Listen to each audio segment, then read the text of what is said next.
no one knows him. He speaks no English. Podcast is intended for mature audiences. The views and opinions expressed are those of the panelists and do not reflect in any way those of the podcast partners, sponsors, or affiliates. Enjoy. Hi, this is Mike. Listening to the voice of the people. Let's get ready for Boxing Voice. You know the saying, stay hungry, stay humble. BoxingVoice.com. I'm humble in defeat, and I'm going to remain humble in victory. This is it, right? ThaBoxingvoice Productions.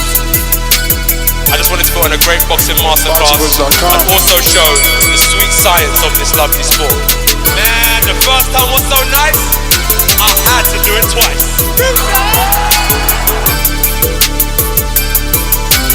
I'm prepared to the best of my capability, and I pray that I get the win. Look at him, I love Mike Tyson, how he came into the game on some different kind of vibe. You know what I mean, man? It takes a crazy man to want to fight, you know what I mean, day in, day out. The hardcore sport, as you said, no silk shoes. Ain't no other sight in the game to see the boxing voice.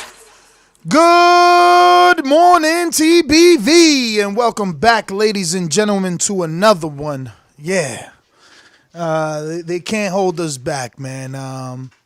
We're not on the main channel. We've been flagged for, the way that this YouTube thing works is ridiculous. You could put in an appeal. There's no one to talk to, no one to email, no one to go back and forth with. Apparently, we violated the community guidelines by, I'm assuming, as a list of the things you cannot do on YouTube that they sent me, one of those things are linking or advertising an online gambling website. So I'm assuming that that is the reason that we've been blocked for an entire week on the YouTube channel. We can't upload, we can't live stream, we can't even post on the community page. I find it hard to believe that that's the true reason when you have Teddy Atlas, who promotes the same exact affiliate that I use, which is my bookie. You also have IFL, who's bigger than me, that on every single video has William Hill. So I don't understand why it is that we've been placed in YouTube prison, but we are in YouTube prison. So hopefully our loyal listeners have migrated to the backup channel and have gotten the bat signal on Patreon, and you're here to rock and roll with us. But honestly speaking, that's all the information that I have. And I highly doubt anyone on the YouTube side is going to give me any more details, even though I've asked for them. This is not the first time this has happened.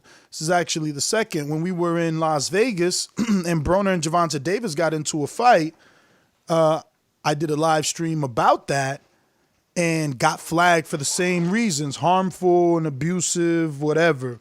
I'm like, man, at that point, I thought, all right, maybe that's because I was in Vegas. I showed you guys all the jars of marijuana that I bought, and I just chucked it up as that, But honestly, dude, they just do whatever the fuck they want, man. I'm so ready to be picked up. Or at least just go to ThaBoxingVoice.com where the show could be there, and you don't have to deal with all these regulations and alleged community guidelines. Because again, Teddy Atlas and I are using the same affiliate. I don't understand what I did wrong. But, even if they say it's a link in the description, which I did have, they also say you can't even use graphic imagery, which me and Teddy both use. So, I don't know, man. Another loss for the little guy. Let me go out to Indiana. I speak it, believe it, receive it. Speak it, believe it, receive it. Speak it, believe it, receive it. I can't say it enough. I speak it, believe it. 2 attempts, handed bands over. Sicko hit, shot and missed. 2 to stand over. Breadwinner, huh? Look who in the building. Let me check my Instagram. I might be at 1 million. BoxingVoice.com. Yo, what up? Welcome back to another edition. Shout out to everybody out there in TBV universe. Man, what the fuck, bro? Like, betting? Really? Like, like you said, man, IFL seconds out got Victor. Motherfucking behind the gloves got a betting site too that they use. I don't understand how they can just pick and choose which YouTube channels they want to shut down, because the excuse that they gave you is kind of lackluster in my opinion. I really think, man, it's not that. It's somebody or someone that has an issue with the Boxing Voice, or has an issue with maybe some of our opinions that do that kind of shit. I really don't let that betting shit. You know what I'm saying? I don't think that flies at all. But it is what it is, man. Motherfuckers can't stop us, can't hold us down. We say like 1 week. 1 fucking week, bro. That is crazy. 1 whole week. You can't appeal? I appealed, but it's like I said. I mean, it says it right here. Here's some examples of content that's not allowed. Linking to any online gambling casino in the video description or comments. How long has that been a rule? I have no clue. That shit been going on like every time I've been like watching boxing on YouTube. I see Seconds Out in IFL. Bro, Seconds Out has a overlay over every single video that they use. It says Bet Victor. I mean, yes. I honestly, unless they respond to me, which I know they won't, because the last one I told you with Adrian Broner, they flagged it and they didn't give me any reason. And I put in the 300 characters allotted to explain why your video should not be removed. I asked them to please show me specifically what it is I did so that I won't do it again. They didn't, and obviously I've done it again.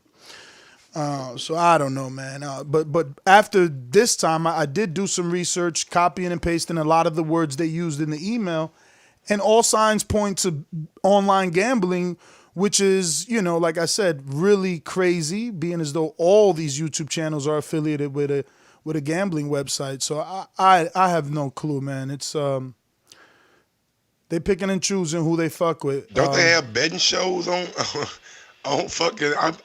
I've seen Butch Report have their own betting show where they go out and give you tips on how to bet. I mean, I don't understand, man. I don't understand. But good morning, man. To you, what's going on, man? Another day, another dollar. Motherfucking Dillian Whyte opponents. Yes, Dillian Whyte. Short list for Dillian Whyte. Obviously, Eddie Hearn has come out. Dillian Whyte has come out. And they've mentioned a few names. And for Eddie Hearn, he has Alexander Povetkin and Andy Ruiz as the front runners. And, you know, Dillian Whyte has mentioned in that list Otto Wallin. And, you know, I figured why not talk about it. I'm going to say the best option is going to be Andy. He'll get the most cachet, the most clout. He's the biggest name. He's the only unified former champion on that list. I think that Andy is his first choice, but knowing that we've heard rumors that Andy hasn't even spoken to his trainer since the day of the fight, I don't know that we can get Andy in a fight. Now, Eddie Hearn, he wants Dillian back in the ring in April. So maybe they could get in touch with Andy, you know, before April and before 10 to 8 weeks out and give him the right amount of time to get ready for this fight. But that's my number one option. I think from the three choices, definitely Andy Ruiz Jr. is the biggest name you could choose. Yeah, he is the biggest name you can choose, but I don't know if Andy want to take a tough fight back to back like that. I think he probably want a little tune up, you know what I'm saying, or something. He come back and he can get a win under his belt. I'm looking at, believe it or not, Otto Wallin as being that guy that maybe be the best name. We see him give Fury a good fight, and if you're able to go out there and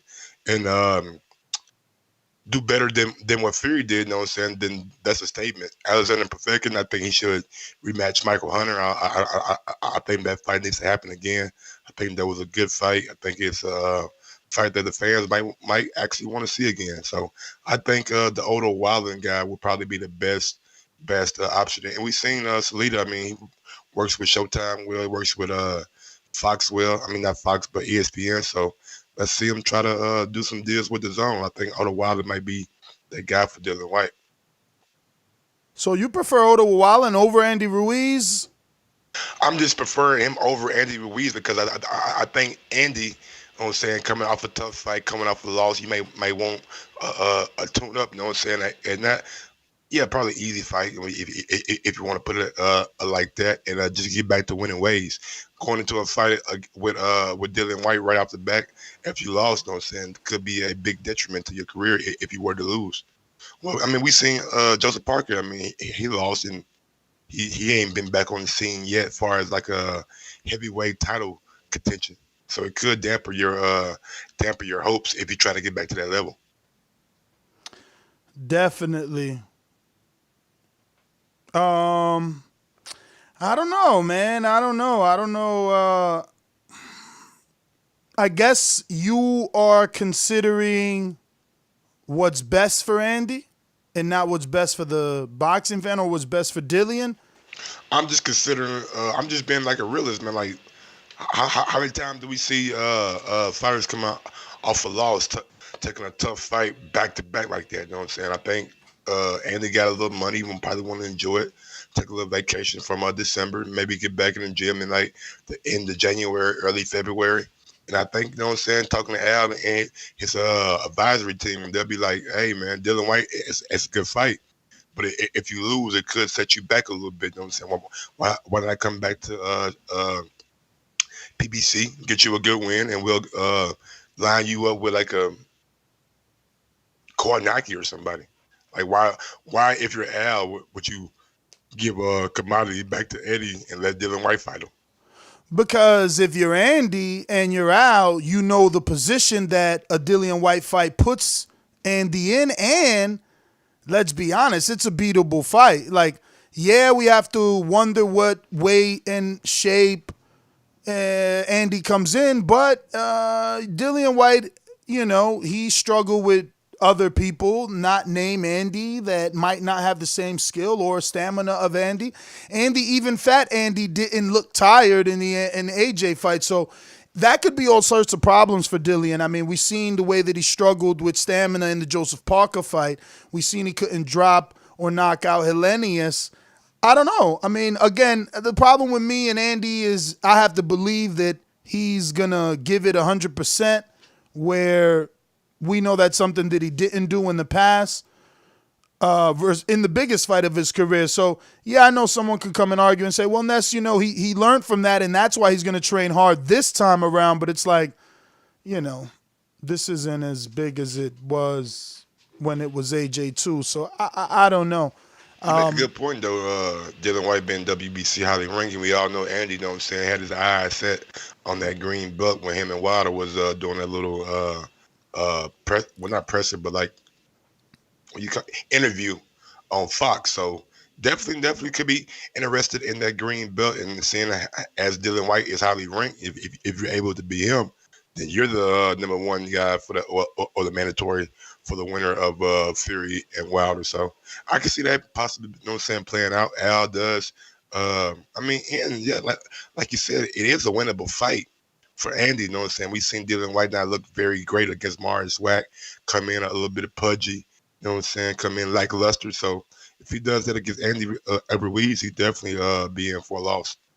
Not only that, but like, if you're Al, you know, this puts Andy right back in position, and Wilder doesn't really seem adamant about fighting Dillian, and he could be the mandatory in 2021. If you can change that to a Mexican-American, you got a bigger event.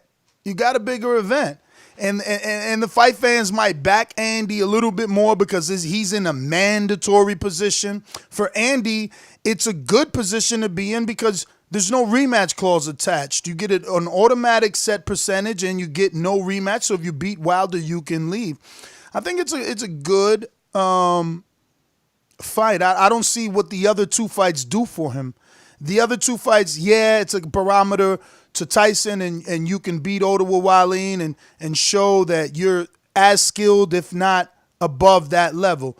And yeah, Povetkin is a name that's been in the division, so again, you show your skill, but you can do that with Dillian and get the status and position that he has, which is interim champion, mandatory challenger for 2021. It makes more sense to me, Andy Ruiz. And look, if you are of the mindset of Nestor that we don't know where Andy's going to come in or how he's going to come in, is he going to train? Well, those are the exact dice that you, if you're Eddie and Dillian, want to roll, because it's 50-50. Maybe he comes in, maybe he doesn't. We got a better chance if he doesn't, you know? But if he comes in, we'll be prepared.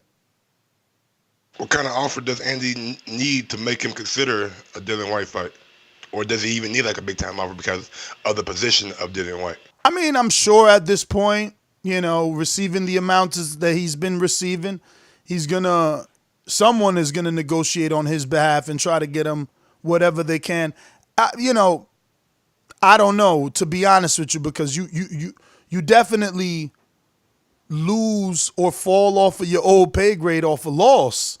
How far down, I don't know. But we do know that, you know, when looking at it out of context, speaking of sanctioning bodies, they're capable of dropping Sean Porter from champion, under 15 ranked fighter, and now this time from champion in a unification to number 10.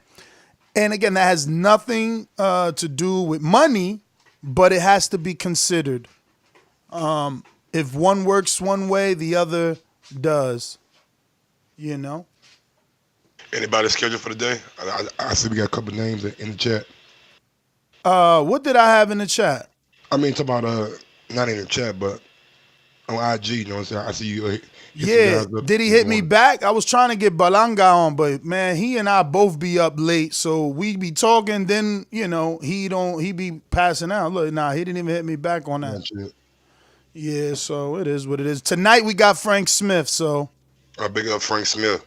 Boy, it's gonna be a tough show tonight. Goddamn, ain't no boxing going on this weekend. Yeah. Well, that sucks. For sure. Yeah, it's the weekend off, man. Before then, you're not probably expecting, you know, NFL playoff starts this weekend, so you know they always are mindful of getting that viewership.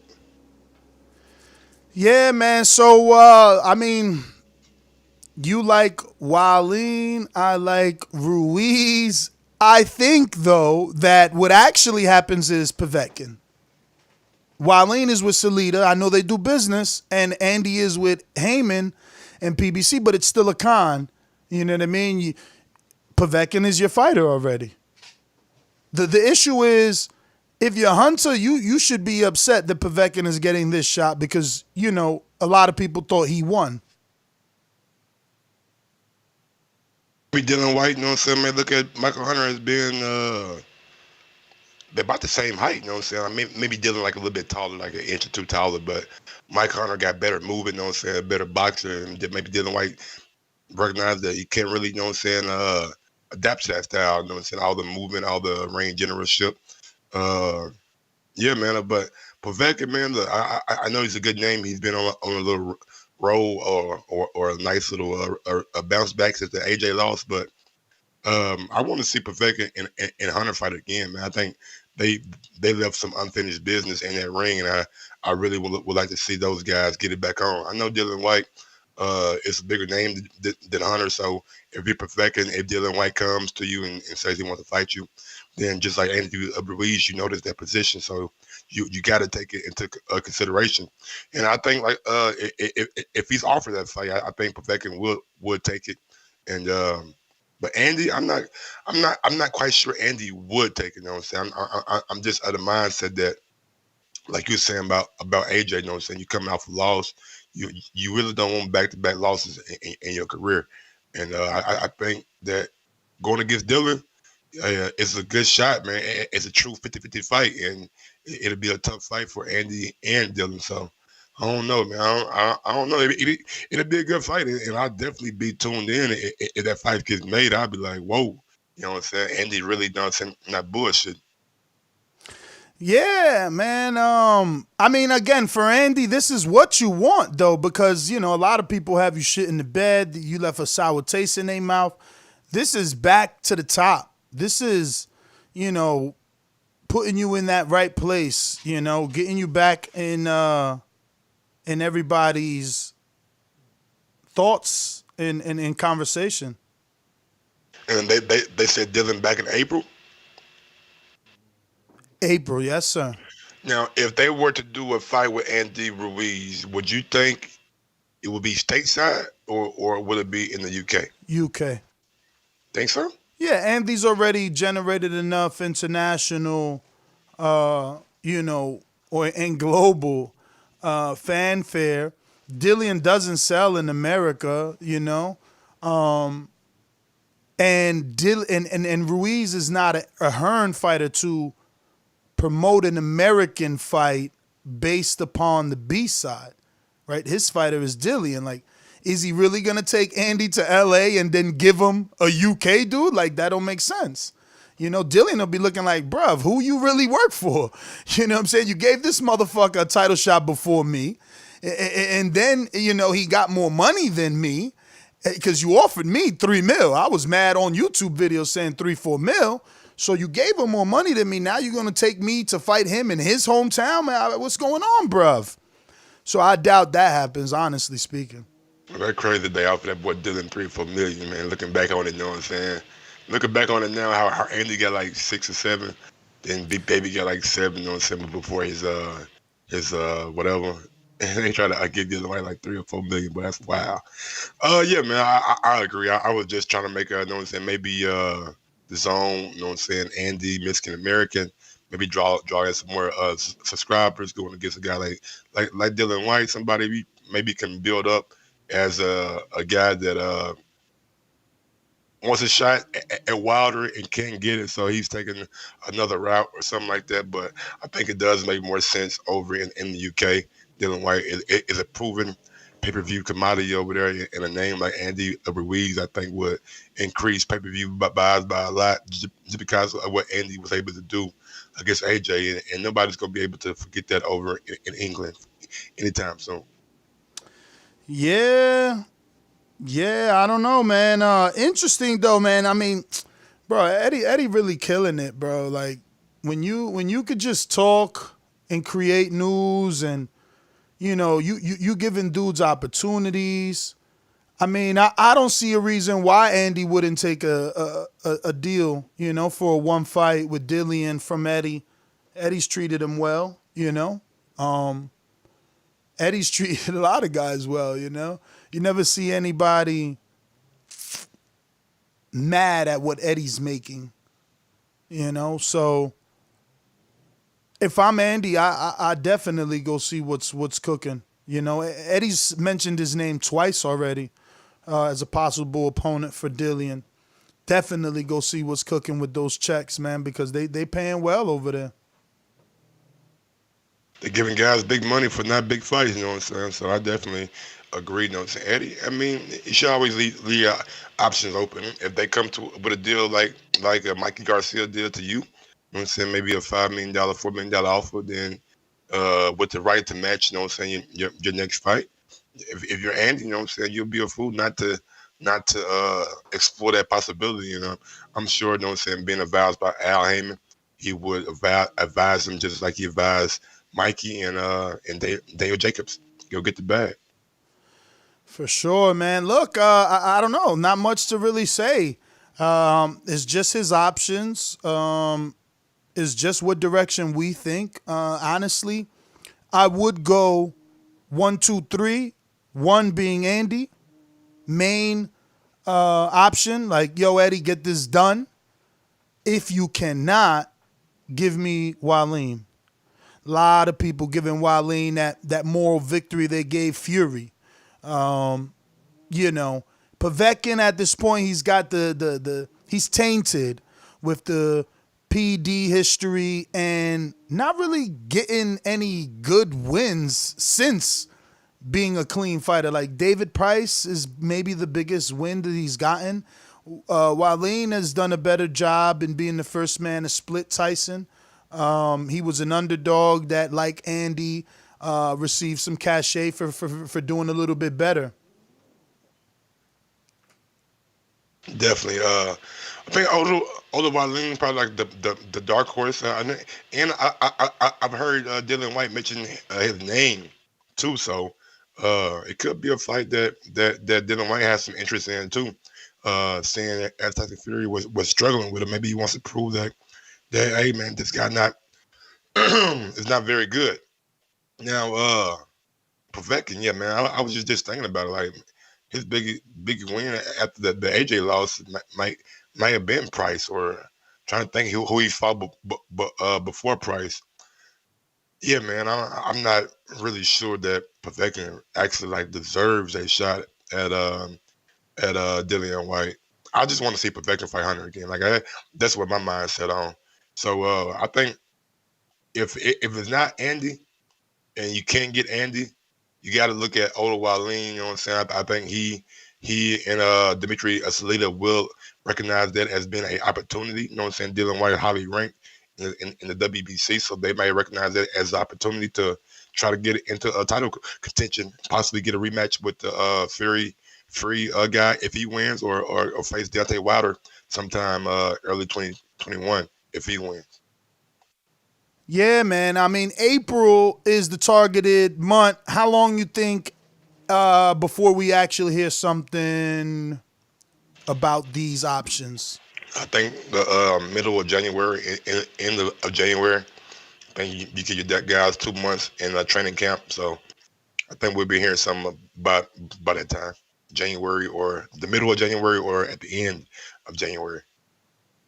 All right, well, let's get out to the phone calls. Let's see if anyone wants to give us their opinion on who they believe Dillian Whyte should choose out of the short list. Number to call in is the same, 1-425-569-5241. Press 1 one time, voice your opinion on the Voice of the People hotline. And don't forget, you can add Nestor Gibbs on Skype to be part of the conversation. Let's go out to the sponsors.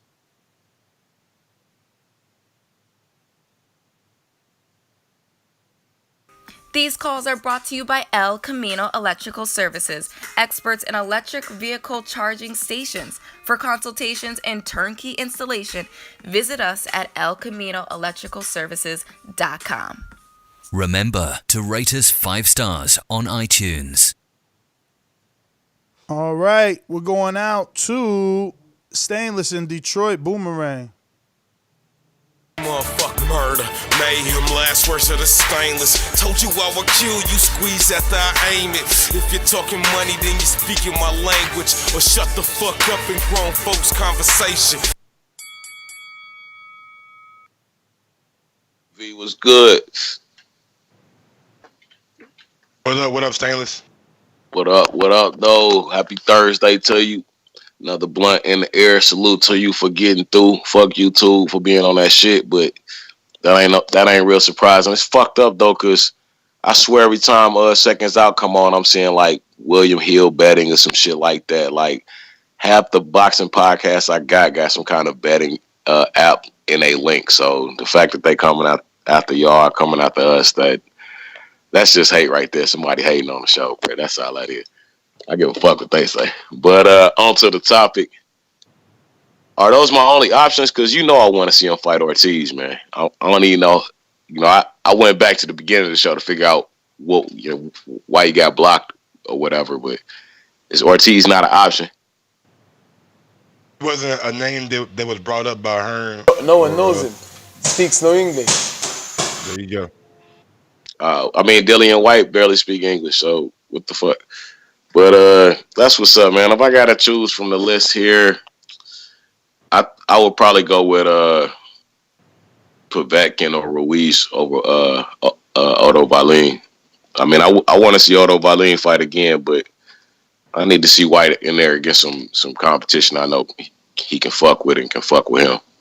That's all I got for now. Please make sure you push the thumbs up. Share this in every episode of the Boxing Voice podcast, even if it's on Nestor Gibbs' channel.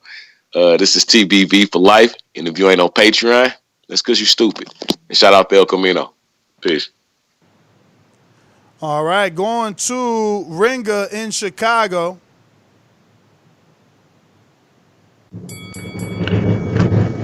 Yeah, hey, good morning, fellas.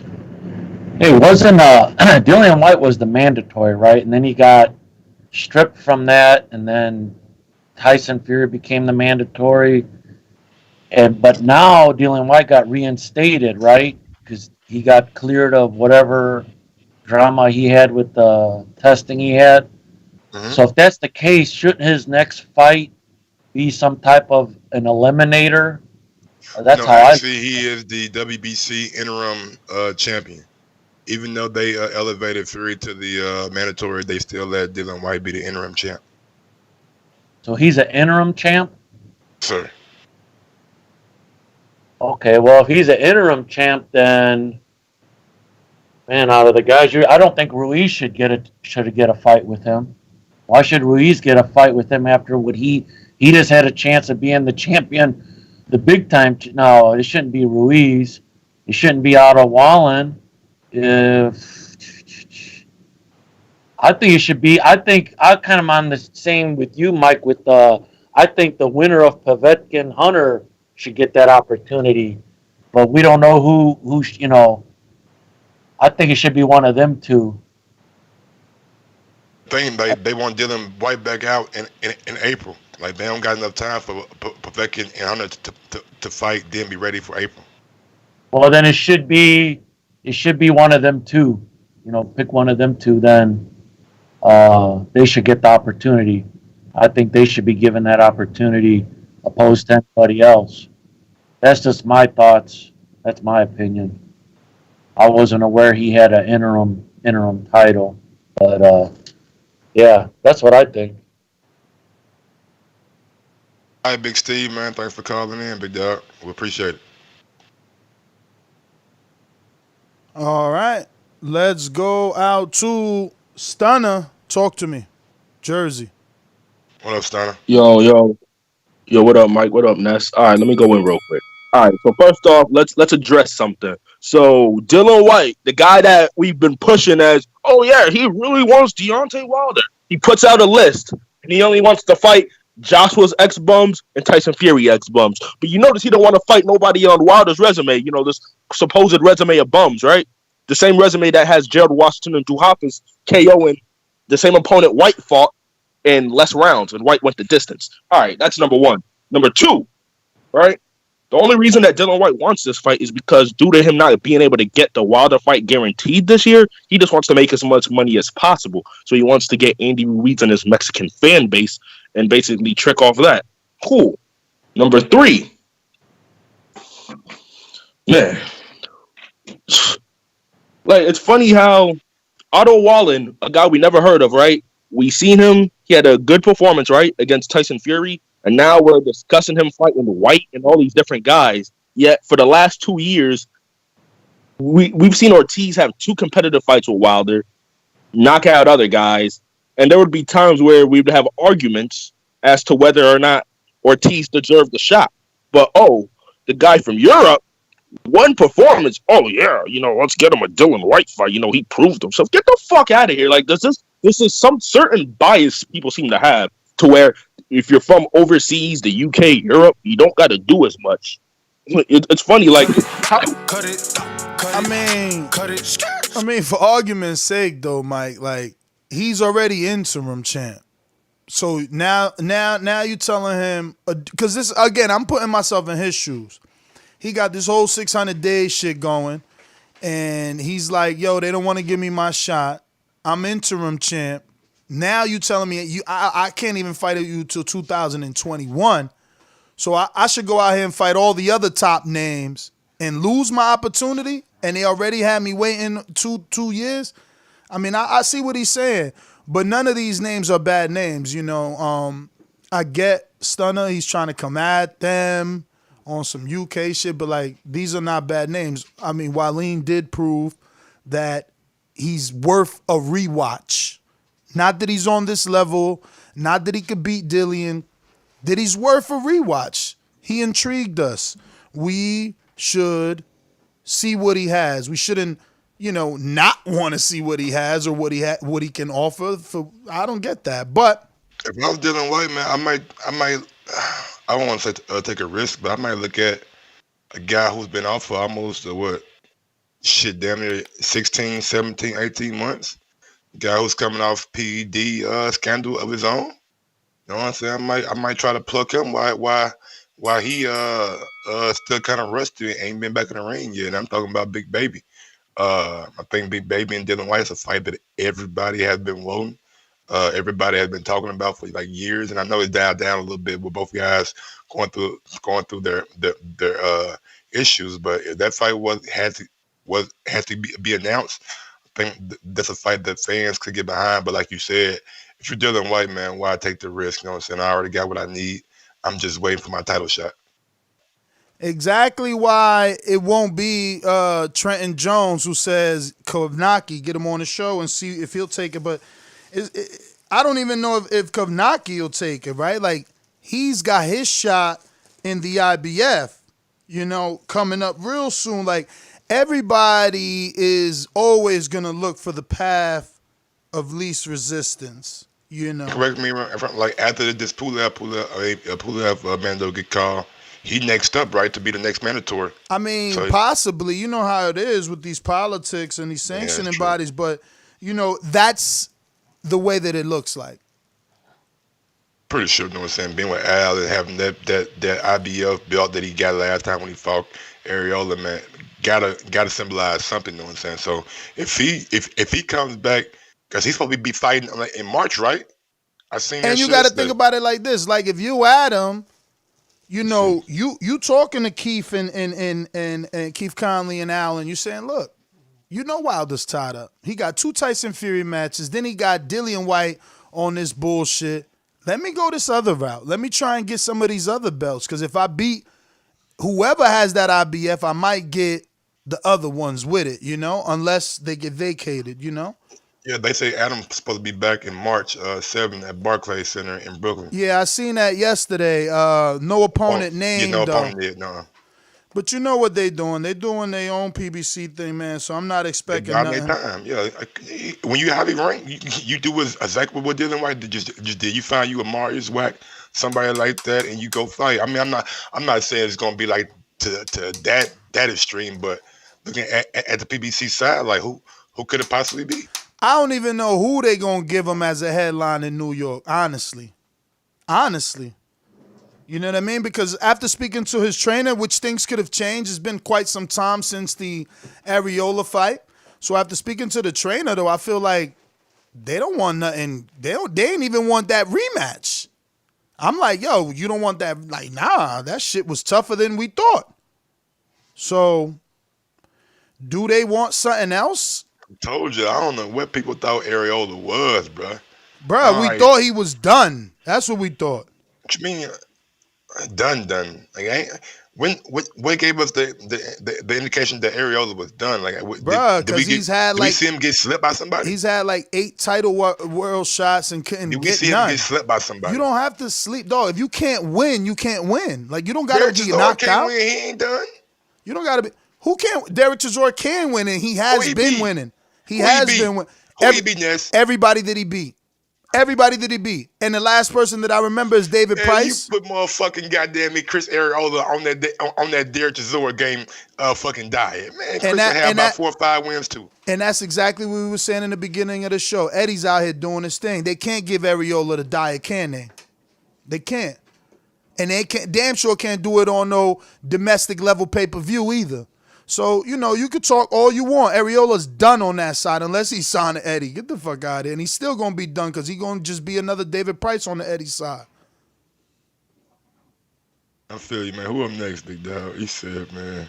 Come on, bro. You acting like his Nah, prime bro, days ain't over. As soon as you said they can't do no domestic level pay-per-view, nigga, my argument was done. Because you damn sure right. I'm just Derek keeping- Chisora out here getting bread for nobody. He about to get a title shot in a vacant with Alexander Usyk. If it ain't a title shot, it's still going to be a domestic level pay-per-view.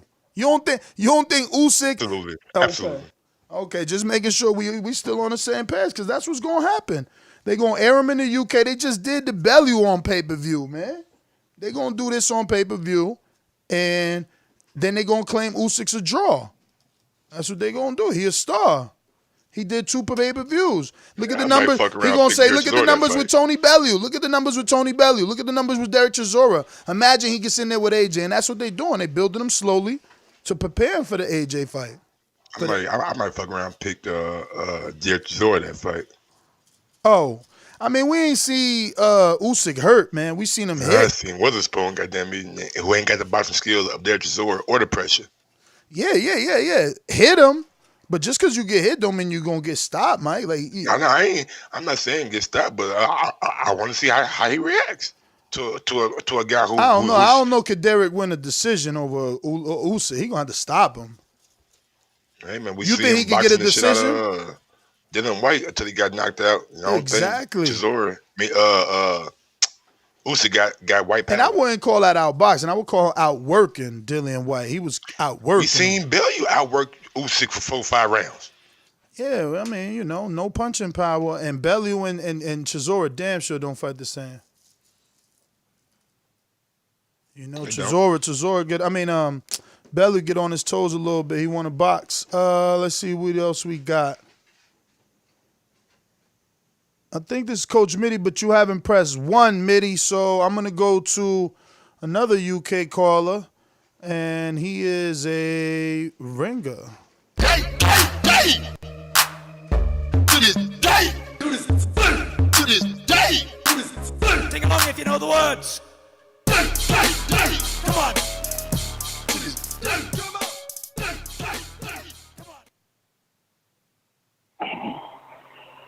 Yo, what's going on, people? Happy New Year, night. Happy New Year. Ness. What up, Coyote? Yeah. Next, I was going to ask you, have you thought about streaming the show to other platforms like Facebook, Instagram? Because it doesn't always have to be YouTube, You can just develop your social media following on other platforms as well. I hear you, but YouTube is the biggest platform. So if you want to get viewed by the masses, you want to be here. No one has a bigger video presence than YouTube. Facebook coming along, true, though. but They coming along. What you can do, and there's software for that allows you to stream to multiple platforms. We used to do Facebook. And that was those numbers. I used to watch it sad. on Facebook actually. Yeah, and you seen those numbers then. It was like you and 15 other people. Yeah, yep, true. Facebook is, sad. Yeah.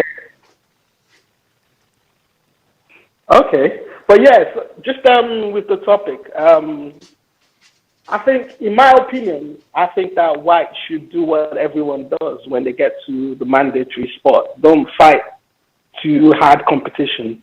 Like you want to keep your mandatory spot. So if I was him, I'd probably choose Otto Wallin out of the three of them, simply because that's probably going to be the easiest fight out of all of them. Plus, man, I don't think so. I think Povetkin is the easier fight. He's older. He's been through more wars, and he's shorter, less reach. Lot of little things. Southpaw too. Yeah, but Wildin is fresh. Yeah, but then the other thing I was going to say. Yeah, but the other thing I was going to say is Wallin is what, 5 foot, 5 or 6. So he's taller than Dillian, and the thing is, Dillian has to fight a tall guy in his next fight, right? He's either fighting Wilder or Fury, so it's probably best for him to fight. Dillian don't need to fight no tall guy no time soon. He ain't fighting Wilder or Fury till 2021. Let's be real. Vito in Malaysia, talk to me. What's going on, Vito? I would say good morning to you, but it could be like nighttime over there. Vito, gotta unmute, champion. Okay, can you hear me? Yes, sir. Okay, Happy New Year, guys. I just got back from the gym and then I saw the show on, so I decided to call in.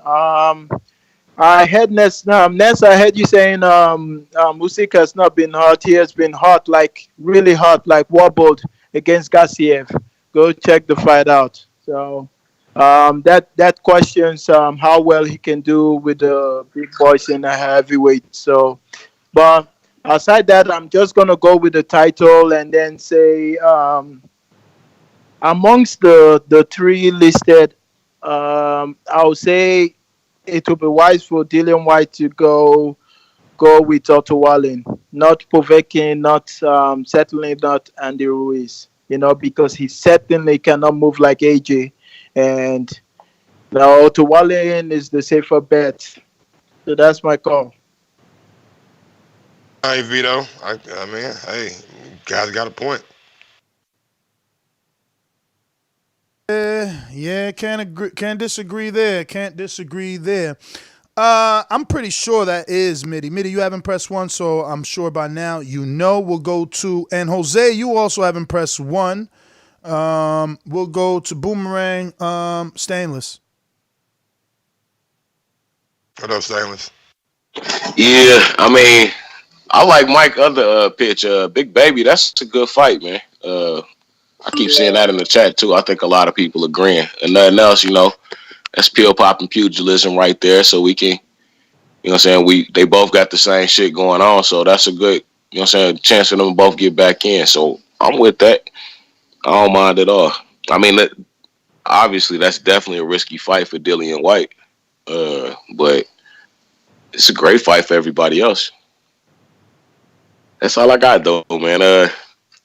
I'm sorry, but Otto Wallin, he just don't do it. Like, he not a sexy enough name. Povetkin old as fuck, and I ain't trying to see Ruiz. So I think Eddie might need to, shake them bones one more time and see what come out, because them options just don't work for me, man. It seems like it's more out there, and they got a lot more on the zone side as far as heavyweights. Even if not with Matchroom, at least with heavyweight. So, it seems like they should have more options than that. I mean, I'd rather see him with Hunter. You know what I'm saying? But yeah, push the thumbs up, share this in every episode. It's the Boxing Voice, TBV for life. If you ain't on Patreon, you stupid. Peace. All right, Stainless, thanks for calling in. We're going out to Steve in the UK, just joining us. What's up? No, look, guys, Happy New Year. Happy New Year. All right. Man, you got to give Stainless a shout out, because I didn't even know the show was on until he put it on the on the Skype chat. Going to the topic of the day, though, Povetkin is probably the best choice out of a lot. Although I think it's quite a tough fight for Dillian Whyte. Povetkin's got quick feet and quick hands for the first 3 or 4 rounds, and he can punch. And we know Dillian can do the chicken dance. And when he fights against technical boxers, he struggles because he's quite crude.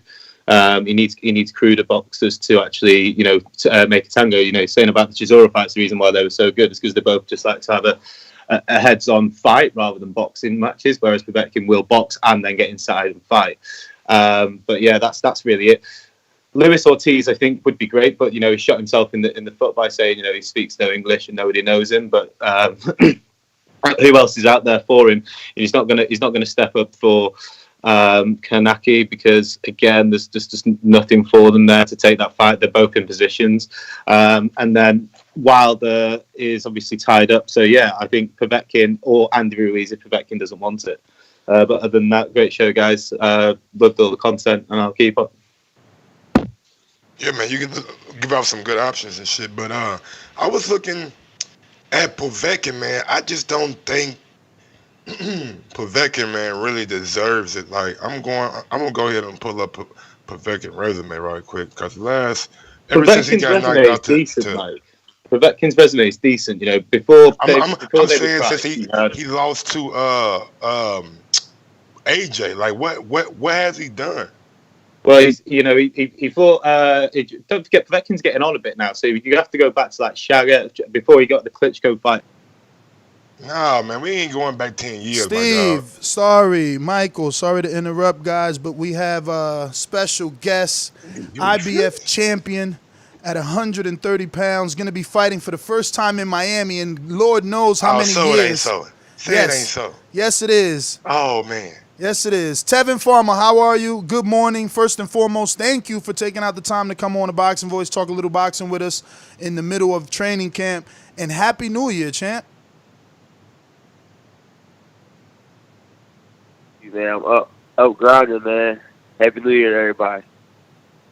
Before we get into boxing, I've been like, you and I already know how long I've been trying to get you on, and it's really been since finding your vlog. Now, you've come on here before and said that you had a YouTube channel. You've employed us to subscribe.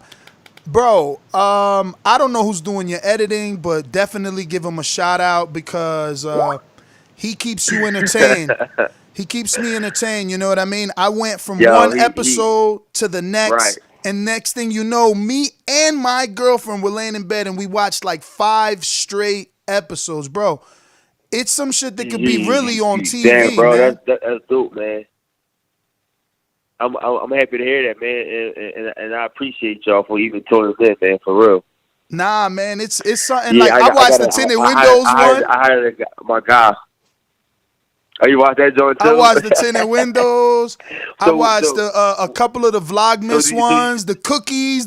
I even watched your girl's Dollar Tree haul because I'm a Dollar Tree fiend. Like, I love Dollar Tree. Yeah. So, yo, me and my girl was cracking up because she bought a lot of Christmas ornaments Yo. too. Nah, man, it's really, really good. Right. It's really good, man. It keeps you entertained for real, man.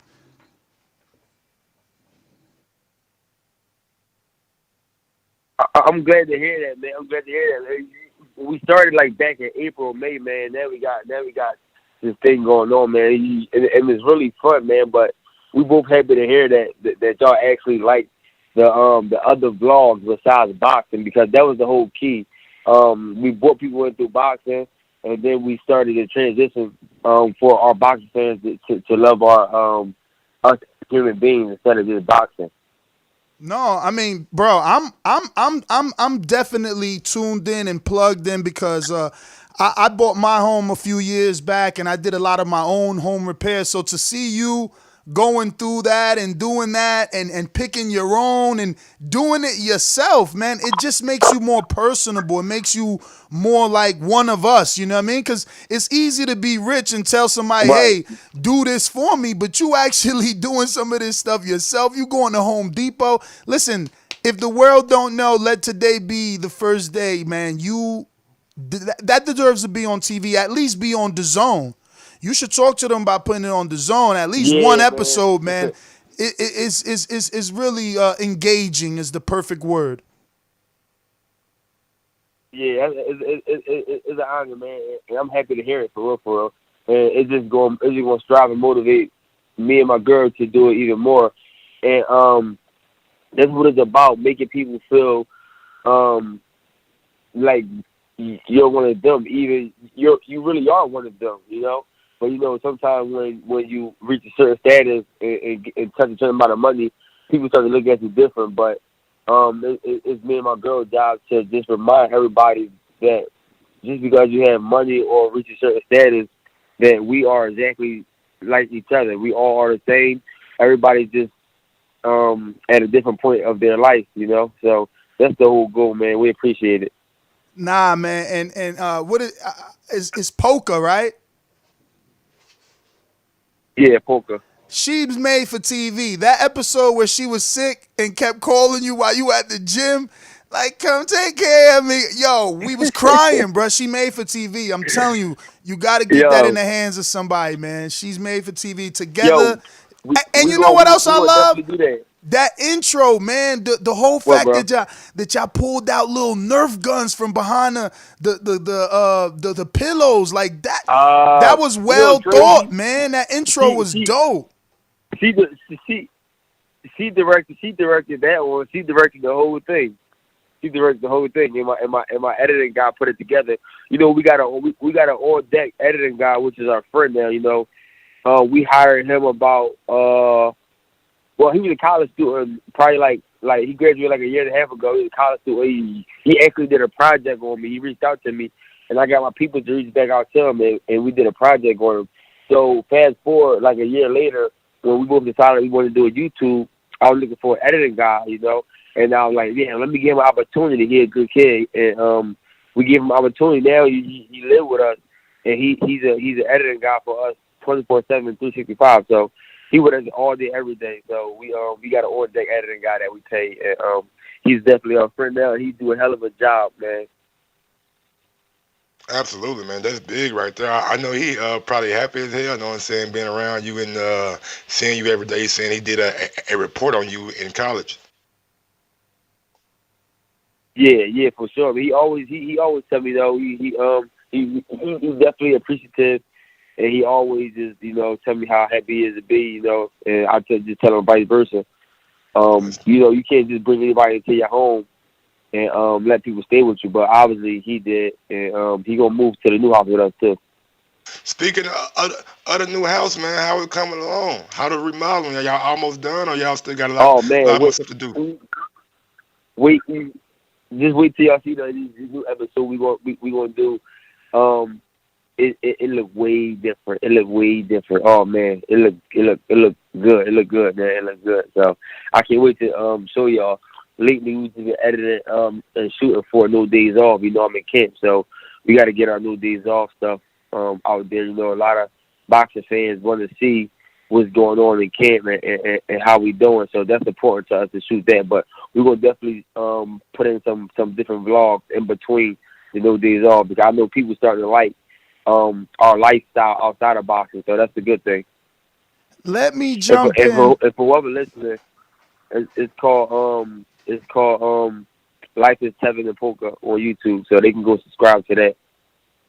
Let me just jump in and say also, I would like to just congratulate you. Not that I'm anybody to be giving you any sort of praise, but I just want you to know that you're leading by an example and you're setting an example, right? Like, you could have easily bought a turnkey home. Everybody knows you got money. You could have bought a turnkey home. You could have bought a new construction home. The fact that you're intelligent enough to get something that was on the market and invest into that to get equity just shows your character. And again, that's another insight into who Tevin Farmer is. And that's what the vlog brought to me. Yeah, and thank you again. People, I look at it like it's a life outside of boxing. People look at it for the short term. I look at it for a long term. After boxing only about 10 years itself, and then after that you still got to live another 40, 50, 60 years. So I'm looking at it like that. And we went the route. We went the business route. And what I paid for my house, my house is worth double. Me and Poker House is worth double. So that's always the goal, is to pay less and let it be worth more. Now, for those of those who haven't been following you on YouTube, how is camp going, and how is your focus for JoJo Diaz down in Miami, man? Should be a big event down there. Oh man, camp! I can't lie. Camp is like hella good. And I know all fighters say this, but this has been an amazing camp from the beginning. I started off camp sparring 10 rounds. I didn't have to build up to it. So most fighters be like, damn, like they start off at 4, 6, then 8, then 10, 12. I started off the back at 10 rounds, and I actually brought in 2 sparring partners, which I know y'all know one of them because I fought one of them. I brought in Donald Carroll. He's here helping me, and I brought in. Are y'all like friends now? Both of them. Yeah, hell yeah. I brought him in. He be on my house. He be on my house and everything. I flew him in from Spain. So with both of them 2 southpaws with 2 different styles, he definitely pushing me to the limit and can't. And, I spar both of them back to back, and they give me hella good work. Yeah, man, I seen that too, man, and we reposted it on the social media that you was with Jonah Carl, man. And how did that happen though? Like, cause on this level, look, they caused a huge media storm, right? AJ saying he's willing to go help Fury beat Wilder by sparring him, but you don't see that on the elite level. You guys have faced each other. And now you're getting back in there. The only other guy I've seen that, or that I can remember, is Deontay Wilder. He beat Duhaupai, and then he sparred with Duhaupai and Eric Molina. But not only that, they had like a going back and forth at the press conference. Like, it wasn't like all peaches and cream. Exactly. You guys went from enemies to friends to sparring partners. Can you just give us some backstory? I mean, it's just like how you see it. It's just exactly what happened. And what we gotta understand is we all humans, and it's only business. People don't understand that it's never really, it should never really get so deep after a fight. before the fight, it's all man, and you want to be the best, I want to be the best. But after going there and fighting somebody for 12 rounds, you're like, what do you have left but respect, And that's kind of how it was, And so happily he happened to be a good person. I happened to be a good person, and it just turned out like that, At a press conference, it all started at a press conference. I told him after I beat his A, I'm gonna go take him and get a cheesesteak, and I beat him. And the next morning, we took a drive in the Rolls Royce to go get a cheesesteak, and I took him. And since then, it was just cool. So, how did he end up coming to America? Did you say, "Hey, come train," or did he say, he wanted to train? He did. I reached out to him. I asked him what he wanted to come down and come help me get ready for the fight. And he was like, he said, sure, I'll come. I love the opportunity, and et cetera, et cetera. And I booked his flight and got him there. And what exactly do you think that he brings? I mean, outside looking in, I'm assuming that you brought him in for that activity. He does kind of fight like a Mexican, and not to say JoJo's the typical, but is it to replicate the high put activity? Yeah, JoJo. I actually think John Carroll is way higher volume puncher than JoJo Diaz. But JoJo, I'm gonna say John. He throw a lot of punches, and he come forward all day. And then you got Tuka that box. So JoJo do both. He try to come forward and he try to box. So I brought both of them guys in to get me ready for that. And I sparred them back to back. And one day I may spar Tuka first. One day I may spar Daniel first. And one day I may spar him round for round. Twisting style. So. How do you feel about two more YouTubers being on the card, seeing that it's not the KSI and Logan Paul type, being that massive following? I mean, it's hard to really judge. Being a businessman, it's hard to really judge. Being a boxing fan, look from the outside in, is easier to judge. Nobody wants to see YouTubers fight, especially a boxing fan. But I understand the business, not just the boxing, but business of business. And it's a good move. And, more viewers bring more money, and more popular people bring more butts in the seat.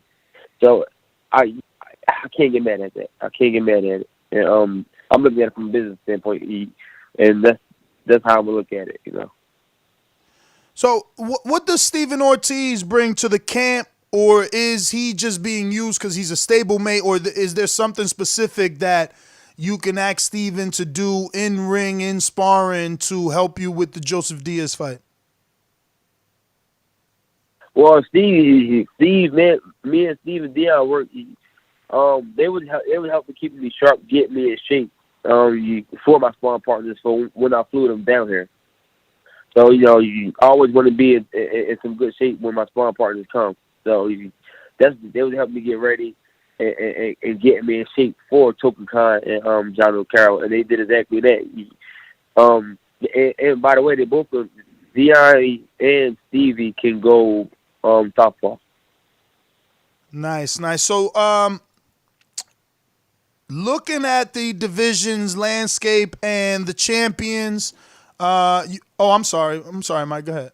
Yeah, I was going to change gears right quick, you know what I'm saying? I mean, it's a guy that got a little history with, got a little storyline where he was fighting this past weekend. Were you able to see his fight? And what was your reaction to his fight? Yeah, I seen it. I seen the fight, and my reaction was it was normal, like everybody say. He been promoted one of the biggest stars in boxing, and people hold him to a high standard when he go in there and fight these guys. And when you held to a such high level, or in boxing, you got to go out there and you got to you perform like it. And he didn't perform like it that night, And I understand that everybody have their off night and stuff like that. So he got the victory. That's all that matters. And that's it. You know, he got a victory, and that's it. Hopefully, he move on and make the next fight better, I guess. Do you think guys like Mikey Garcia and Terrence Crawford may be being a little bit too hard on him? Have you seen what they've been saying, like on social media and like in videos? Well, he a grown man. I can't understand how can it be hard on another grown man. I done seen Davis troll people. I done seen Davis troll me. So if you can't ditch it, if you can't take it, don't ditch it. They felt the way they felt. The same way David felt the way he felt. He said a lot of stuff about the Charlos at one point. He said Deontay Wilder for like a girl at one point. So, I mean, if he can't take this shit, don't ditch this shit. And that's just how I look at it. You see, I haven't even made a comment on it.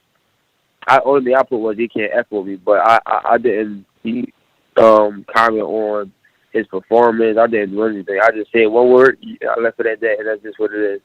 But as far as him being hard, I don't see how you can be hard on another grown man. Like you can only be hard on your child. He's not a child. He's a grown man. He's a world champion. I mean, they talk a lot. Do you think that? Did you see any vulnerabilities? Did you see any vulnerabilities that maybe you suspected and now are evident to you, or everyone is entitled to an off night? It's both. Everyone's entitled to an off night, but me personally, he showed things in that boxing match that I've been seeing for fights and fights and fights. I have a high IQ, and I see a lot of things and notice a lot of things that a normal person or a normal fighter won't notice. And he showed exactly what I already known. He just made it more known to the world by that performance. And everybody allowed to have an off night, So I'm not judging him on that performance. He allowed to have an off night, but he did show the world what I already seen in multiple fights. He just exposed himself even more. Do you think he lacked stamina? Because that was one of his headlines. Like, I wasn't tired. So obviously people were questioning whether or not he was tired. Crawford, I think, said that he was throwing only like 13 punches a round. Or was that Mikey? Mikey might have said that. Mikey said he only threw like 13, 15 punches a round. That was Gary Russell. Oh, Gary Russell. Look, because everybody says something, so it's hard to remember exactly who. Yeah. I let them dudes talk about it. I ain't gonna mention it. I ain't gonna keep talking about it. I moved past it. I'm at a new place in my life. I have grown, and I'm just trying to focus on me. The kid went out there and did his thing. He won the fight.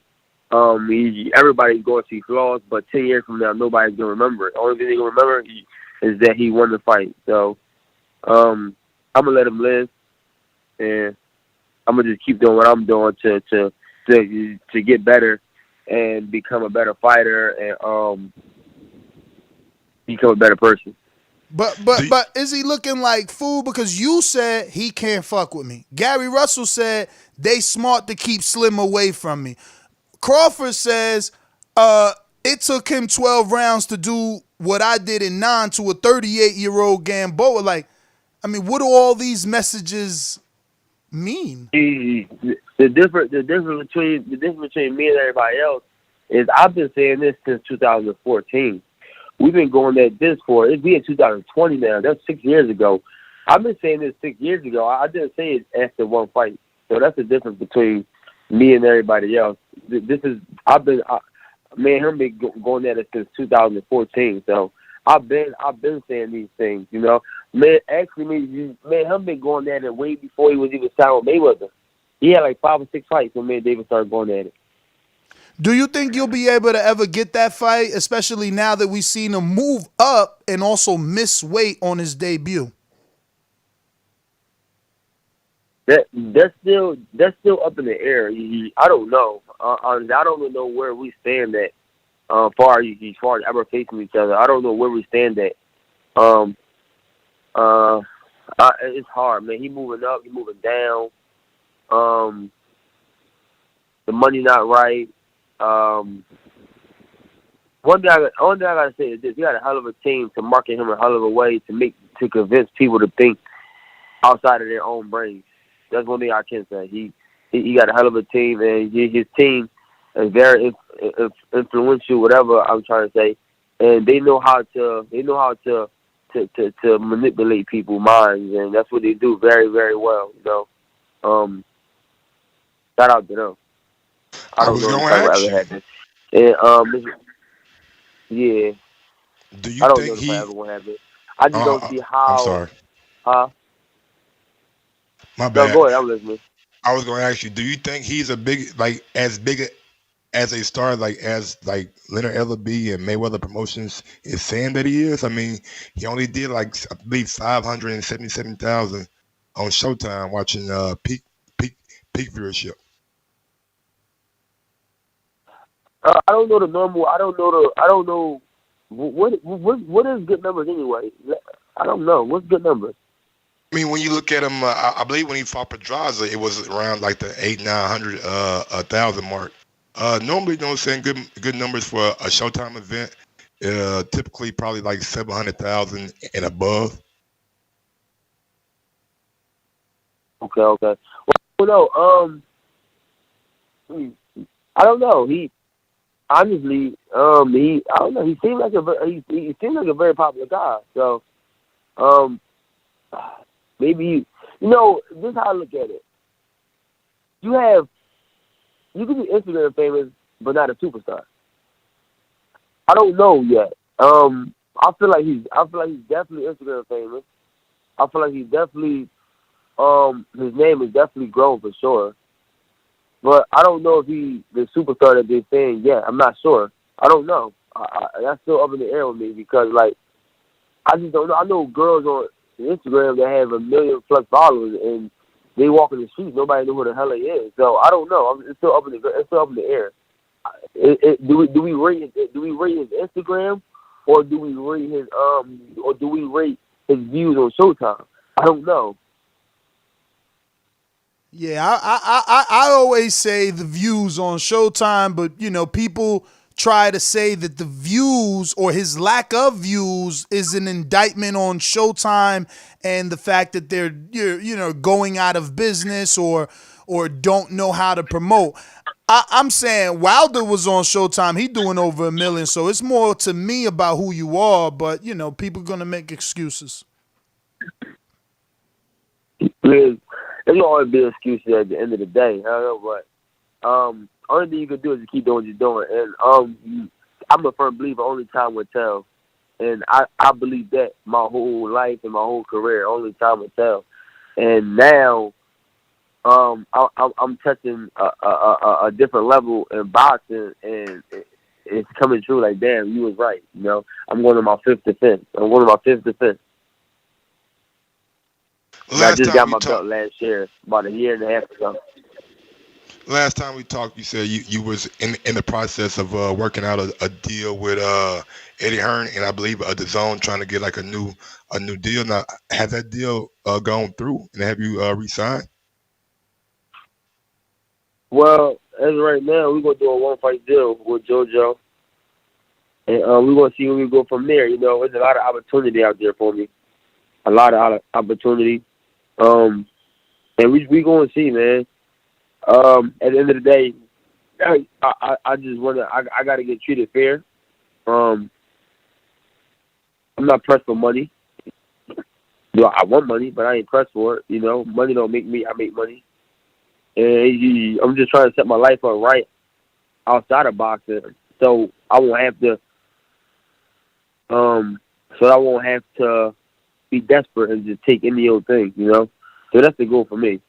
That's the goal for me. So, what's your thoughts on Jojo Diaz as a fighter? What do you think about your opponent? Jojo Diaz, I feel like he's a solid fighter. also feel like he's going to come to fight. He's definitely going to come to fight. And I feel like it's one of the biggest names that's going to be in my resume. Definitely. That's what I think. Do agree. For JoJo, Yeah, I think it's my job. It's my job. It's my job. Go ahead. I'm sorry. I think there's a delay. That's why we keep cutting you off. Go ahead. No, go ahead. I'm listening. I was gonna say, for JoJo, do you give him any added credit that he faced what looks like Gary Russell in last year, and now he's again trying to step up to that world championship level again? Because you guys also have history. I mean, I was there in Vegas when you ran down on him in the media room. So, like, you guys have been building this fight up with some outside the ring animosity. Yeah.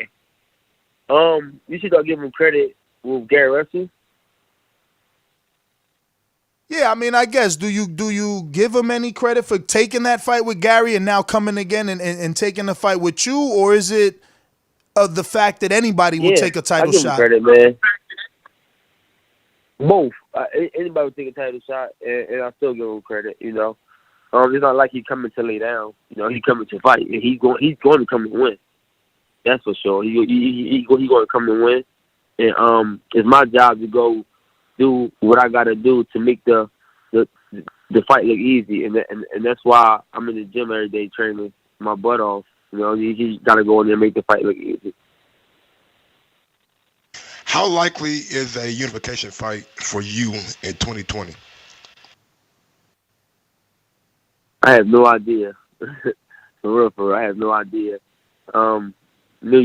Nobody's willing to risk anything nowadays. No promoters really want to risk nothing. You know, it's 4 belts in each division. Some people would say 5. And they all have, every fighter have one, but they have different promoters. And the belt is the money. No promoter want to lose the belt out their stable, so they want to protect their fighters. I'm willing to fight anybody. And my promoters is willing to fight anybody, you know. So it's up to getting the other people on the same board as us, because I want to make a unification fight, you know, but I don't believe it can happen. You got Leo Cruz with the WBA now. He was PBC. You're not going to let him fight me. Too small and too slow. Then you got Burchell with top rank. Then you got Jamel Hearn with top rank. And then you got me over here with the zone and Lou. So it's really hard to get those fights made. You know, you could probably get Burchell and Jamel Hearn fight because they both are under the same promoter, under the same banner. It's hard. Now, we had Lou DiBello on here, and he was speaking of the difficulties of the landscape, and that hypothetically, if he were speaking of a deal with you going to Top Rank, that it's something that he really doesn't like, because Top Rank likes to wants you to turn over their fighter, is how he placed it. Is that something that's hindering you from going to Top Rank now that you're a free agent? Because, I mean, being there, you can unify with Burchell and Herring. What you mean, turnover? Well, Lou put it that way. He says he doesn't really like to do deals with Top Rank because Bob Arum wants you to turn over your fighter to him. Basically, he controls you now. Like, Lou will still obviously be involved, but it's really Bob that's driving the car, is how he put it. We had him on the show last week. Because we were speaking about that. We were speaking of Regis, right? And how he needs to find a deal for Regis. Yeah. But if Regis goes to Top Rank, he doesn't want to just turn over his fighter to Top Rank, is what he was saying. So I'm assuming the same for you, being as though you're with Lou, and it makes sense. That's where the unifications are for you, is at Top Rank. Right.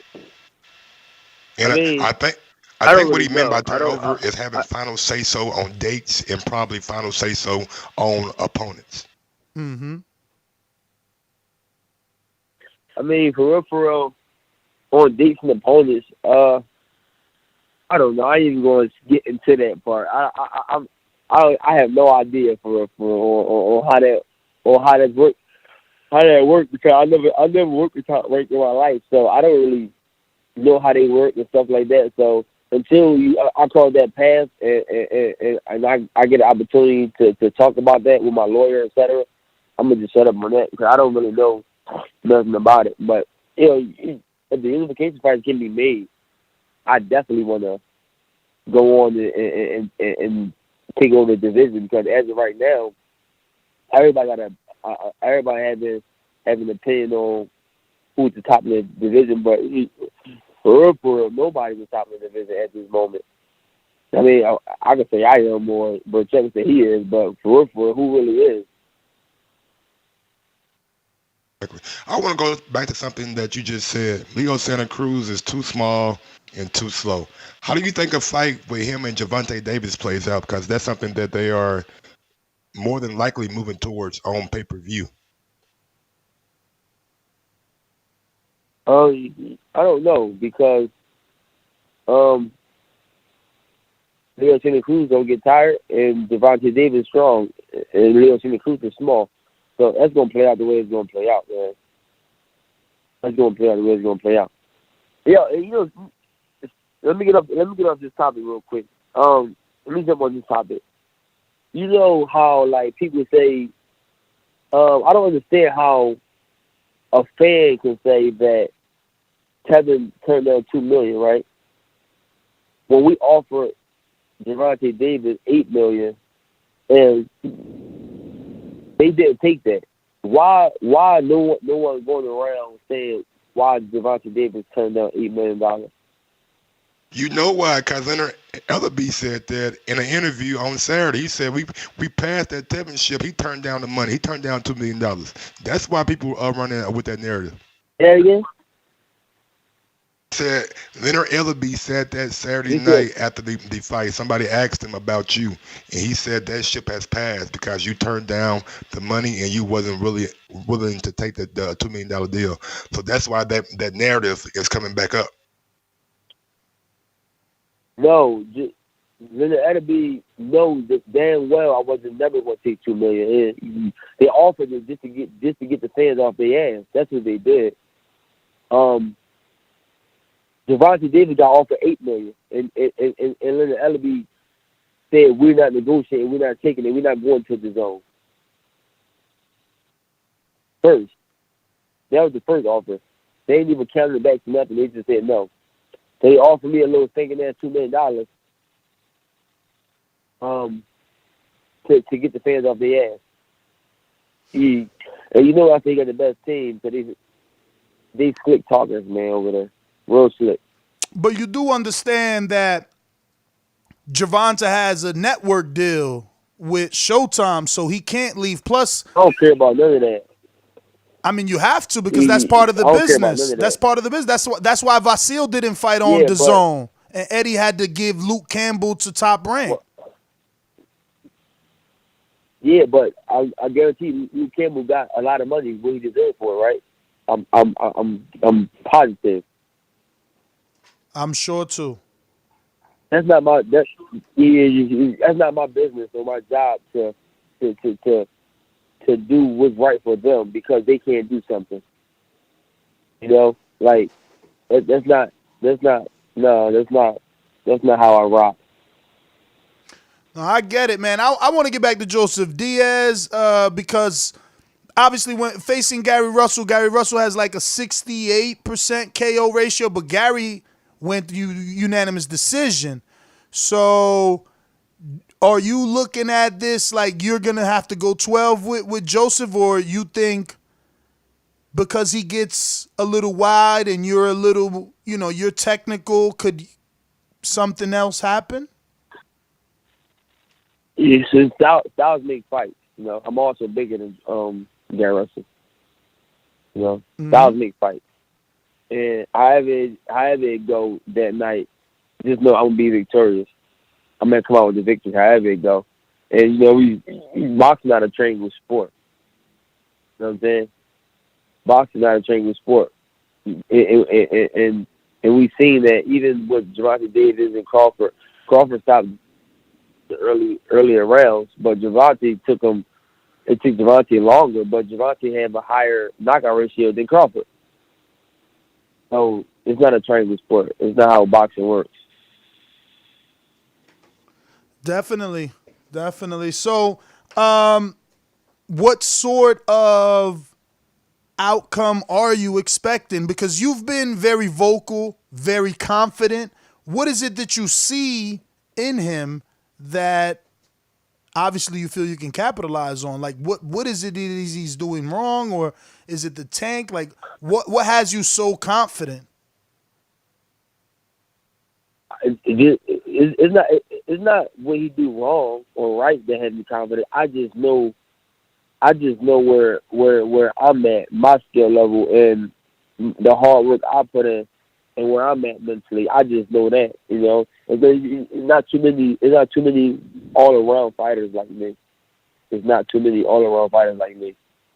I may not have the 1+ knockout power, but I have enough to keep anybody off me and keep anybody honest and not come. And you can ask anybody that ever fought me. And also, you name a fighter that you seen back me up when we went toe to toe. I can't name one.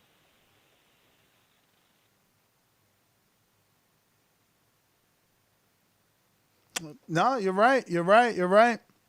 So, how do you feel about fighting in Miami? I'm also hearing this is a brand new stadium. They're putting the finishing touches on. What's your thoughts? Man, I'm happy as hell. I'm happy. Definitely a brand new stadium in Miami. It's gonna be lit. You know, fights don't have fights in Miami. You know, so to be able to fight in Miami, man, is a blessing. And it's a place where you. So I'm looking forward to the victory and just enjoying it with my family and friends and some of the fans, man. I can't wait. It's gonna be loud, man. It's definitely gonna be loud. Am I correct in saying that it's gonna be open air, like it's gonna be outdoor stadium, right? I'm not sure, but I believe so.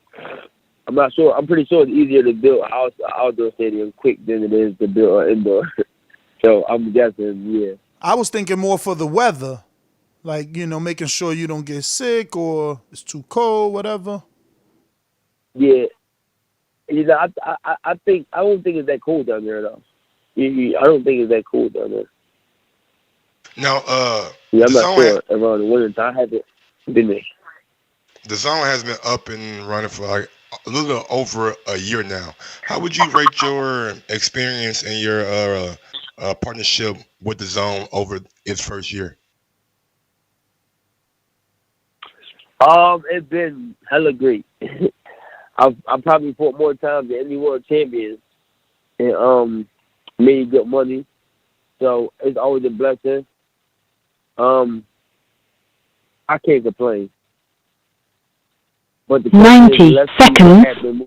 Now, you know, I'm at a different place in my life now, a different stage in my career. So let's see what's going to happen moving forward. I enjoyed being with them this past year, man. It's been a hell of a ride. It's been fun, great people. Tevin, I know you guys don't like looking past your opponent, but is there any name out there that is realistic to you? 60 seconds. Whether that's in the IBF rankings or outside of those rankings, any names out there that you think Eddie will be able to get you? Realistic or what I want? Realistic? We'll take both of them. Oh. Realistically, I don't know what fight. I don't know what fight, honestly. But me personally, I'll fight all them dudes, man. I called that up. I invited Gary Russell up to 130 as well. So. Man, maybe you need Eddie to make a video saying that. Get that word out a little stronger. 10 seconds. That's a good fight. That's a good fight, and he's a free agent himself. He claims Al is protecting him from everybody. Who? Al protecting who? Protecting like the Leos and the Gary Russells and the Abner Mars from him. Man, listen. Everybody should just put their big boy pants on and strap up. Because y'all see me, man. I'm ready, man. I'm ready. And I'm ready to fight whoever. And you know, it ain't no bitch in my blood. You know, so I'm ready to take on anybody. But, you know, it takes two to tangle. And I don't have another tangling partner after Jojo Diaz. So hopefully somebody will hear this and step up and say they ready, because I'm ready. Outside of yourself, of course, because I think you and General Carroll had a damn good fight. What was your biggest boxing moment of this year? Of last year? The past year that's been? Well, are you talking about all my defenses? I'm saying outside of yourself. Looking back at 2019, what was your best moment in boxing? Looking back on it, as a fan of the sport. Oh my goodness. This is gonna be hard to say, but man, J-Rock and Julian fight. Them boys. That was a hell of a fight. I say J-Rock.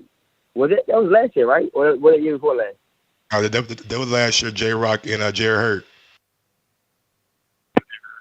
Yo, I say J-Rock should get performance of the year. It was a damn good performance. Listen, Tevin, man, we want to thank you, obviously, for your time, and thank you for taking out the time to do this during training camp. We truly appreciate having the champ on the show. Yes, sir. Keep doing what you're doing, not only in the ring, but out the ring. The vlog is fantastic, and happy that I was able to share it with my listeners and viewers, man, as well. Give everybody that address to find it on YouTube. Oh yeah, I appreciate you too, man. It's an honor you being on here and being able to come on here and chat and speak on a couple things. But everybody can go follow the YouTube Life as Tevin and Polka. It's crazy. Go comment. Let me know y'all came from the Boxing Voice page, and we'll hit y'all back for sure. So you go tune in, man. You go check us out, man. It's deeper than boxing. Thank you, Mr. Farmer, and Happy New Year. Thank you. There you have it, ladies and gentlemen. Happy New Year, man. Likewise. Enjoy your day. Thank you. There you have it, ladies and gents. Tevin Farmer. Listen, we're going to drive-by mode for sure. 30 seconds. Going out to everybody once. I got something set up. We need to try and get this freaking channel back up. And hopefully that happens. So we're going to, a lot of people. CYP, talk to me. No, CYP. Yo, y'all hear me? Yes. All right, I just want to bring some information. I heard Tevin Farmer say the first offer to take was $8 million. That's the same amount of money offered Earl Spence and Mikey Garcia to fight each other. If that don't tell you that Tank is value and he's a motherfucking big star, and there's an A-side controversy versus him versus Mikey, I don't know what does. $8 million to fight motherfucking Farmer? Excuse my language. It's a new year, but it's the same meat. Bringing facts. Thank you, Tevin Farmer, for telling us that. CYP out. We got Boomerang J-Mac. Yeah, it is. The $8 million don't confirm anything. I do remember when Dazn was giving out a shit ton of money to get guys over, and that could have been along that timeline. Thank y'all for that's a good interview with Tevin Farmer. I'm glad he confirmed on the stuff I saw in the ring that night, and I'm not being easily fooled like he said. Some of these people are being brainwashed into believing the hype. That's my call. All right. I see they have a little rivalry there. Absolutely. I see it. Who else is the Boomerang? Here we got Bomb Boxing, Boomerang, Arizona. Bond. Yo, what up? Great interview. Tevin Farmer's a real dude. I like him, man. He's a good guy. But I'm just going to listen the rest of the way, man. Happy New Year, fellas. Brother, thank you for the support. We got Boomerang Stainless. Yo, you already came to me twice. Great interview. Happy everybody called in, man, and got to get on the show, man. Peace. All right. 7. Up 7. Just listening, going once. Pat in Beantown. Just listening, going once. JTNO. Just listening, going once. Okay, talk to us. Yeah, good morning. The interview now, so I ain't really know too much about Tevin Farmer. I saw a few of his fights, but he sound like he. JT, if you on speaker or Bluetooth is not working, brother. Yeah, you hear me now? Perfectly. Yeah, I was saying I saw a few of his fights, Tevin Farmer. I ain't really watched too much of his boxing, but he seemed like a humble cat, you know, and I'm wishing the best for him. That's all. All right, we got Gado. Talk to me. What's up, Gado? What's up, man? I'm just listening. Happy New Year, y'all, though. Happy New Year. FMA property.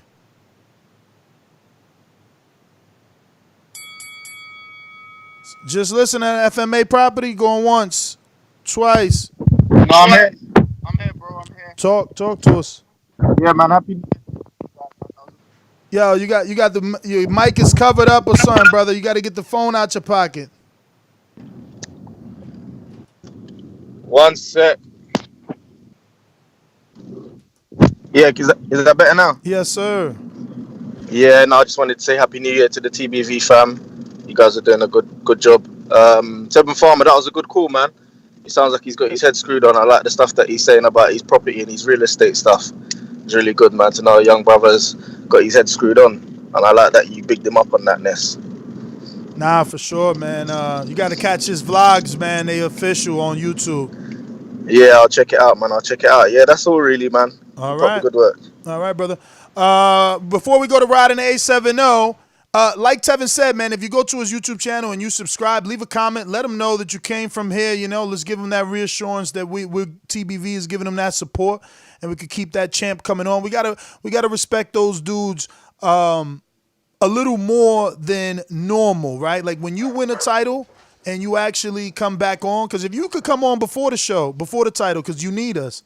But after you're the champ, you don't need us. Your pay grade goes up, you don't need us. When you come back, we got to respect that. We got to respect that.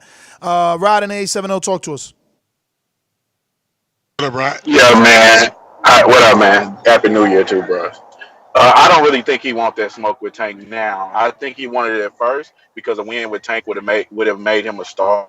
But I think now that he can make, you know, $1 million with Eddie and fight, you know, average guys, and I think he's going to stay on that route until he's forced to fight Tank. I don't really think he wants that smoke. That's my call. All right, so my final thoughts are this. I think the complete opposite of what Rod said. He was clear in the interview by saying that he's a free agent and he wants to see how things plays out. He wants to be treated fair. What that means is he's staying available for Showtime to offer him a network deal to make that Gervonta fight, or Top Rank offer him a network deal to make those unifications on Top Rank. He's not crazy. He knows his worth. It's not about not wanting to fight. It's about getting the right amount of money, especially when you are a champion and you have a worth. He's got 5 title defenses. That's half of Deontay Wilder's. In Miami, he'll be doing his 6th. That's something. Nest GTO, Instagram, and Twitter. The final thoughts to the main topic. Dillian, make Eddie get Ruiz. That's the biggest name. You know, Povetkin, whatever. And Wallin is cool as a secondary. Man, big ups to Tevin Farmer for coming on. We appreciate it, you know what I'm saying? Hopefully he has good luck in his fight coming up in Miami in January. No, is it in January or February? I think it's in end of January. Yeah, and yeah, man. For Dillian Whyte, I want to see Otto Wallin. I think he's the least risk on that on that list. Even though he had a good fight with Fury, I still think he's the least unproven guy on that list. So yeah, I think Dillian Whyte probably will go after him. Follow me on IG at Gross1911 or on Twitter at Gross2312, and follow me on YouTube at Mike on Sports. Peace out. Yeah, the fight is January 30th, and it's in Meridian at Island Gardens, Miami. Peace.